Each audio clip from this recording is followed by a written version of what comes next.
Aku tak setuju pergi ke dokter Jawa itu. Ia macam tukang sihir. Lama-lama, kita jadi so Jawa semua. Ah sudah, kita ke Bapak Tibo saja. Jelas ia suku kita. Sihir, anak kau ini sudah mau lahir. Jangan so pikir Jawa atau Papua. Sekarang panggil itu dokter. Kau saja yang panggil. Kau kan yang mau melahirkan. Ini perbuatan kau juga. Itu suara siapa? Masuk saja sini. Dini hari seperti ini, tak baik berada di luar rumah. Hah, apa? Ada yang mau melahirkan? Ya, memang. Melahirkan suka datang tak kenal waktu. Seperti juga kematian. Kok aku jadi menuntut tentang kematian? Selama 3 tahun aku di sini, puskesmas ini menjadi saksi bahwa kelahiran dan kematian itu tak pernah adil. Kau boleh ngotot bahwa setiap kelahiran harus diimbangi dengan kematian.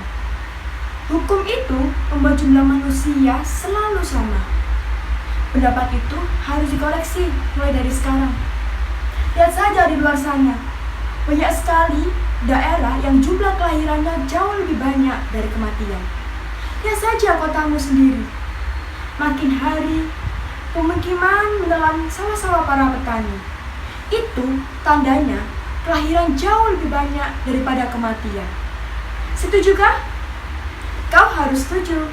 Kalau tidak, monolog ini tidak akan aku lanjutkan. Sebagai seorang dokter Jawa yang mewarisi ajaran harmoni dari para tetua, tentunya aku merasa dibenturkan oleh kenyataan yang pahit, yang berbeda dengan yang pernah diajarkan. Kau tahu, aku terkadang merasa gagal menjadi seorang dokter dan ingin menjadi manusia biasa saja. Kau sih enak, duduk-duduk sembari melihatku menjadi seorang dokter daerah terpencil. Itu yang belakang malah ketawa. Kalau para juri sih, itu serius atau pura-pura serius. Yang penting mereka mendapatkan honor. Hahaha. Hei, siapa di sana? Bapak, mama, ayo ke sini. Puskesmas ini satu-satunya yang ada di desa ini. Aku tahu, aku bukan malaikat penyelamat. Tetapi setidaknya bayi itu masih punya kesempatan untuk menghirup udara segar di desa ini. Kalian berdua sudah tahu, kalau bayi yang lahir di desa ini belum tentu selamat. Meskipun mereka lahir, mereka masih tak punya kesempatan untuk menjadi kanak-kanak. Kau tahu, sudah ada 61 anak yang meninggal di desa ini. Sudah viral di media sosial. Katanya, Bapak Presiden sudah menetapkan kasus ini kasus gizi buruk terburuk sepanjang sejarah modern bangsa ini. Kalau aku boleh ceritanya, tapi kalian harus janji, jangan viralkan aku di media sosial. Oke? Bagus. Jadi begitu dong, kalau sesama rakyat harus saling menjaga ya. Jadi gini, dahulu ada kasus di desa ini kehabisan beras. Perahu yang membawa beras itu menabrak sebuah batang kayu besar dan akhirnya pecah. Orang-orangnya habis dimakan buaya dan beras-berasnya hanyut di sungai. Sudah hampir 3 bulan, di desa ini tidak ada beras. Anehnya, warga berbondong-bondong ke puskesmas dan mereka menuduhku sebagai dalannya.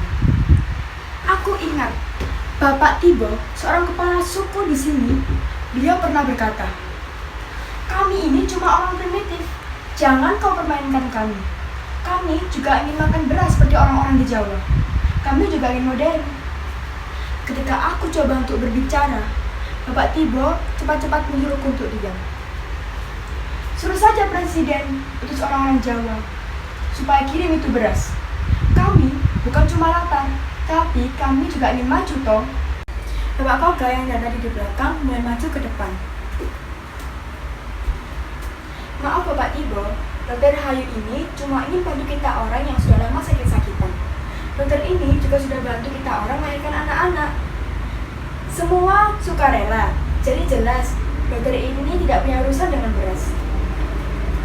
Betul Bapak Tibo, saya dikirim dari Jawa untuk membantu kesehatan warga. Saya punya usul, bagaimana kalau sementara kita kembali makan sagu? Bagaimana kok bisa bilang begitu?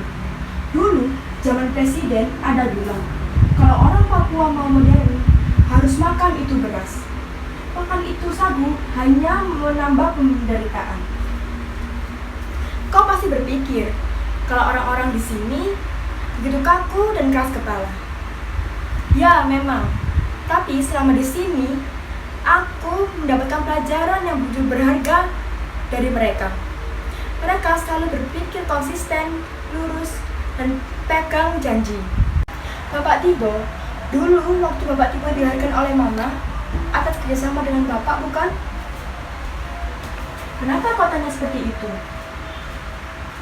Nah, waktu Bapak dan Mama kerjasama, mereka ada makan apa toh? So pasti sagu. Nah, Bapak dan Mama saja makan sagu. Masa kita orang tidak? Bapak Tibo menjadi modern tak harus makan itu beras. Orang Belanda saja, mereka makan roti dari gandum. Gandum tumbuh di tanah Belanda. Nah, kita di tanah Papua tumbuh sagu. Kenapa kita orang tak makan sagu? Toh sagu juga bisa diolah jadi roti. Mana pula kau bisa begitu? Tiba-tiba orang yang tadi diam lalu berbicara. Aku ingat betul, dialah orang yang datang ke puskesmas malam-malam dengan membawa seorang laki-laki yang terkena luka tembak. Lalu dia bilang begini, sagu kami telah habis karena dimakan tentara. Lalu apa yang harus kita olah jadi roti? Bagaimana kalau kita sama-sama ke hutan untuk cari sagu dan kita olah jadi roti? Bagaimana Bapak Tibo? Setujukah? Ya, memang kita pergi ke hutan. Tapi betapa kagetnya, pohon sagu hampir tidak ada lagi. Sudah berubah menjadi hamparan sawit yang begitu luas. Kemudian pada waktu itu, Bapak Tibo dan beberapa warga desa langsung berbalik arah tanpa mengatakan apapun. Sejak itulah sikap mereka berubah. Mereka tetap ngotot ingin makan beras, dan pemerintah di Jawa harus bertanggung jawab pada keadaan di sini. Suatu hari, ada seorang transmigran dari Bali datang ke puskesmas ini untuk berobat. Kemudian dia bilang begini, hidup itu harus menanam, tak bisa langsung memetik. Kalimat ini begitu sederhana, tapi membuatku berpikir sepanjang malam.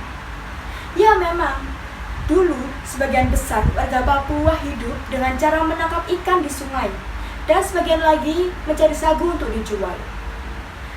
Semua itu berubah setelah sungai-sungai tercemar oleh limbah sawit dan pohon sagu menyusut karena pembukaan perkebunan.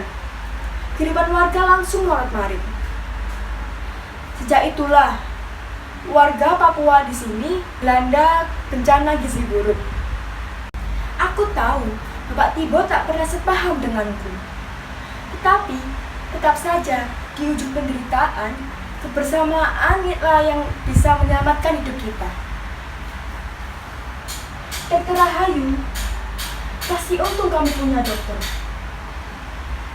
Beras sudah tak penting lagi bagi kami. Ini kami ada bawa hiburan. Kami tahu, dokter sudah lama tak makan beras. Silakan dokter. Saya begitu kaget, bukan main. Saya tak percaya bahwa Bapak Tibo akan sebagi ini kepada saya, membawakan aku segenggam ubi, yang dimana saat-saat ini merupakan makanan yang sangat istimewa. Kemudian Bapak Tibo mengundangku untuk menghadiri acara gelar bakar batu. Keesokan harinya, ketika aku menghadiri acara ini, aku melihat di antara kerumunan seseorang, ada seorang transmigran dari Bali yang pernah datang ke puskesmas di desa ini. Silakan dokter, inilah orang yang telah selamatkan kita dari kelaparan. Oh, jadi Bapak yang sudah bawa hiburan ke kampung ini. Semua ini kami tanam di tanah Papua, tentu untuk orang Indonesia. Nah, sekarang kalian bisa pahami sendiri kata-kata dari kepala suku pedalaman ini. Aku mohon permisi, aku harus pamit karena masih ada pasien yang menunggu di luar halaman. Bapak, Mama, mari masuk sini. Puskesmas ini terbuka untuk siapa saja. Tak perlu takut, Dokter Jawa. Kita semua bersaudara toh.